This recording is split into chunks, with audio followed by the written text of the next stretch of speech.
Selamat siang semuanya.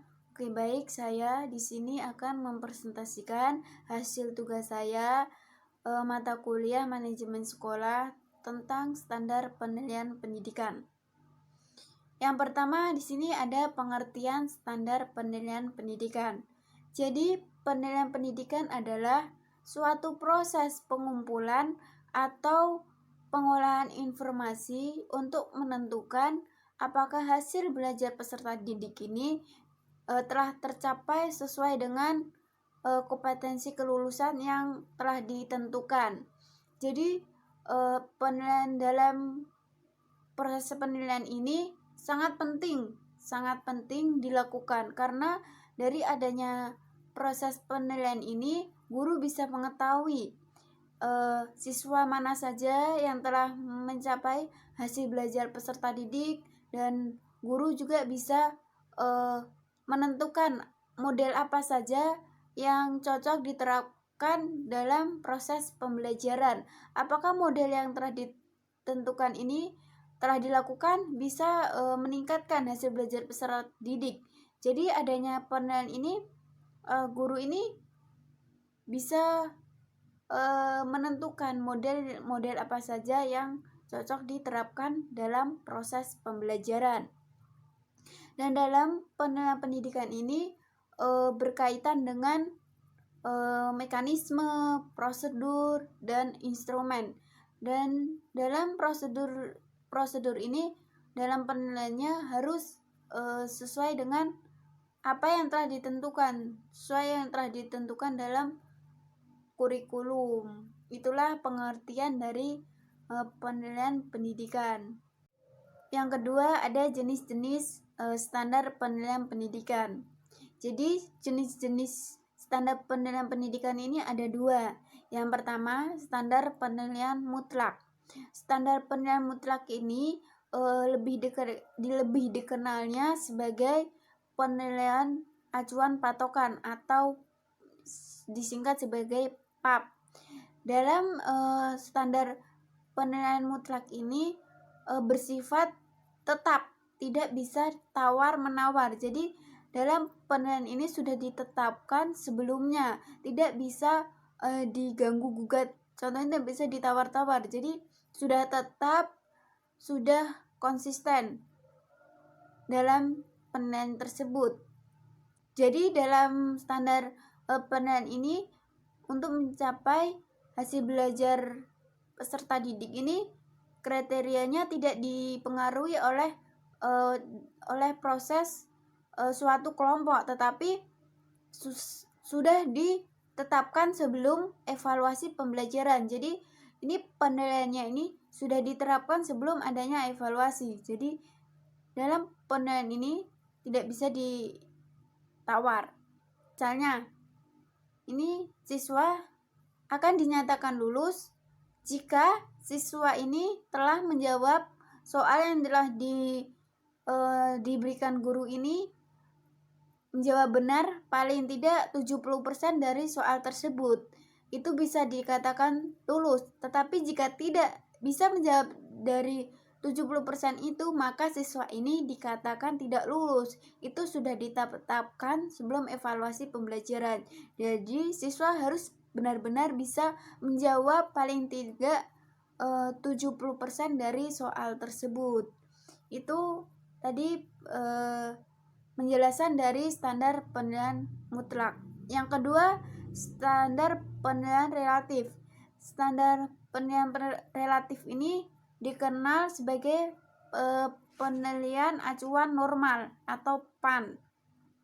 Pada standar ini, keberhasilan siswa ini ditentukan oleh posisinya di antara kelompok siswa yang mengikuti evaluasi. Jadi ini normal, penilaian ini normal. Jadi siswa ini bisa dinilai dalam posisi kelompok tersebut. Beda dengan mutlak. Mutlak tidak bisa dinilai dalam kelompok, tetapi kalau ini standar penilaian normal ini bisa dinilai dalam posisi kelompok yang mengikuti evaluasi.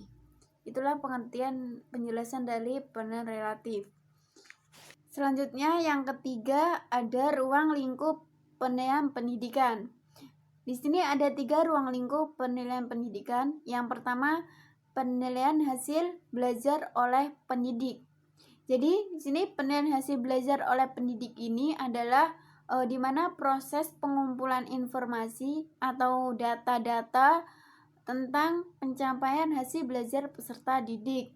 Ini dalam aspek ditentukan dalam 3 aspek, yaitu aspek pengetahuan, aspek sikap, dan aspek psikomotorik atau keterampilan. Kita bahas tentang aspek pengetahuan. Aspek pengetahuan ini capaiannya mengikuti taksonomi Bloom telah direvisi. Itu dalam aspek pengetahuan, dan dalam teknik aspek pengetahuan ini meliputi aspek tertulis, bisa lisan, dan bisa penugasan. Ini dalam teknik penilaiannya, aspek pengetahuan ini bisa tertulis, bisa lisan, dan bisa penugasan. Itulah penjelasan dari aspek pengetahuan.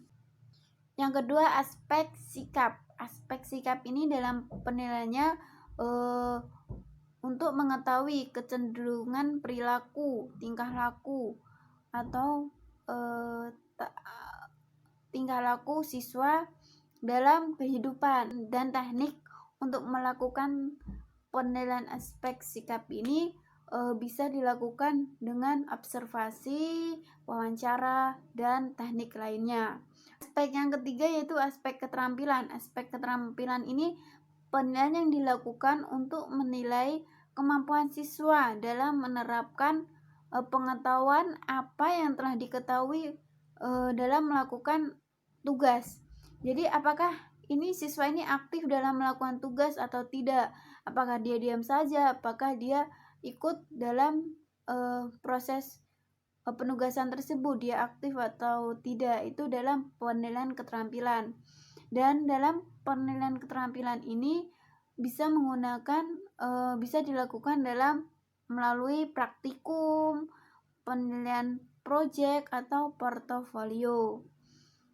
Selanjutnya yang kedua, ruang lingkup yang kedua ini ada penilaian hasil belajar oleh satuan pendidikan.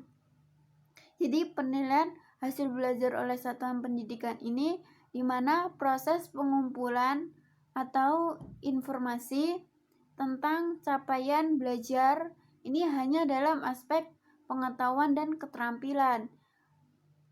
Jadi ini penilaian hasil belajar satuan pendidikan ini mencakup dalam aspek pengetahuan dan keterampilan saja yang dilakukan secara terencana.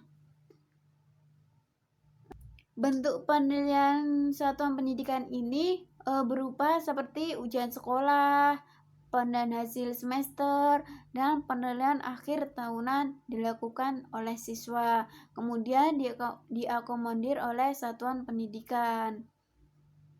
Itulah penilaian dari hasil belajar satuan pendidikan. Yang ketiga ini ada penilaian hasil belajar oleh pemerintahan, di mana bertujuan untuk menilai pencapaian kompetensi kelulusan secara nasional pada mata pelajaran tertentu.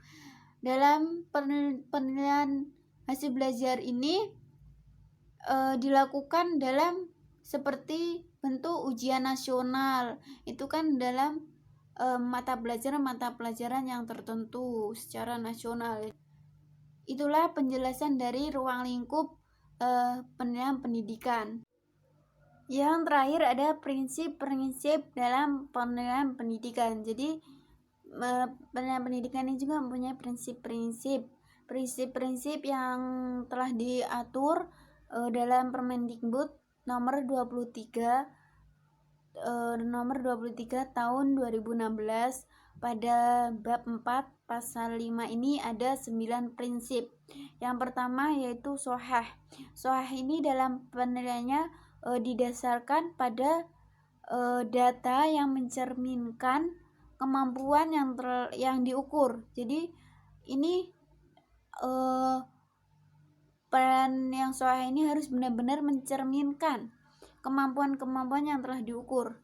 Dan oleh karena itu dalam instrumen penilaian ini harus memiliki prosedur-prosedur yang memiliki kesahihannya, harus benar-benar sahih dalam prosedurnya. Yang kedua ada objektif. Objektif ini dalam penilaian ini didasarkan pada prosedur dan kriteria yang jelas dalam rangka meningkatkan objektivitas penilaiannya. Jadi dalam penilaian ini harus benar-benar jelas, jelas dalam meningkatkan hasil belajar peserta didik. Yang ketiga adil.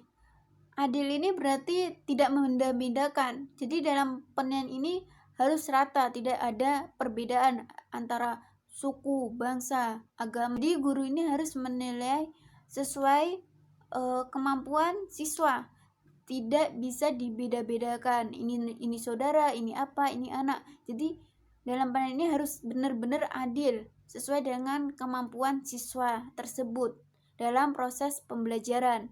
Selanjutnya yang keenam, menyeluruh atau berkesinambungan. Jadi dalam penilaian ini berarti mencakup semua aspek dalam kompetensi dengan menggunakan berbagai teknik penilaian yang sesuai untuk menentukan perkembangan. Jadi dalam proses penilaian ini harus benar-benar menyeluruh aspek-aspek kompetensi yang telah ditetapkan ini harus benar-benar dinilai oleh guru, menyeluruh. Jadi yang ketujuh ini sistematif. Jadi dalam prinsip penilaian ini harus benar-benar dilakukan secara berencana, secara bertahap sesuai dengan langkah-langkah yang telah ditentukan. Jadi guru ini harus menilai bertahap sesuai langkah-langkahnya.